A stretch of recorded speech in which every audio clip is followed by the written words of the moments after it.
ጂፒኤስ መግዛት ትፈልጋለህ፣ ግን ምን እንደሚጠየቅ አታውቅም። ወይም ይጠይቃል ብለህ የምታስበው ነገር ጠቃሚ ነገር ላይሆን ይችላል። ለምሳሌ ምን አይነት ፊቸር አለው፣ መኪና ሲሄድ ያሳያል፣ ብላ ብላ ብላ። እነሱ እንዳለ ሁሉም ጂፒኤስ ላይ ያለ ነገር ነው። አክቹዋሊ ልዩነት የሚያመጡት ነገሮች ዋና የምላቸው 3 ነገሮች ናቸው። አንደኛው ሲም ካርድ ያስፈልጋል አያስፈልግም፣ ሲም ካርድ ግዙ ይባላል። እኛ ጋር ሲመጡ ለምሳሌ ሲም ካርድ ግዙ አንልም፣ እኛ ሁሉ ነገር ቴክ ኬር የምናደርገው። ሁለተኛው አመታዊ ክፍያ ነው።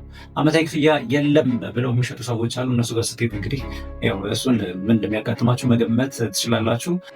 ደህና የሚባሉት ደግሞ አመታዊ ክፍያ ያስከፍላሉ። ከዛ በተጨማሪ ድጋፍ ነው። ችግር ሲያጋጥም ድጋፍ ያስፈልጋል እና ለዛ ድጋፍ ደግሞ ሰርቨሩ የውጭ ሀገር ነው ወይስ እዚሁ የራሳቸው ነው ብላችሁ መጠየቅ አለባችሁ። የእሱ ምክንያቱ ምንድነው? ሰርቨሩ የራሳቸው ከሆነ ችግር ሲያጋጥም ገብተው የማስተካከል ስልጣን ይኖራቸዋል ማለት የራሳቸው ንብረት ስለሆነ። ግን የውጭ ሀገር ከሆነ ምንም ነገር ማድረግ አይቻልም። ከዛ ድርጅት ጋር ምንም አይነት ኮኔክሽን የላችሁም ማለት ነው።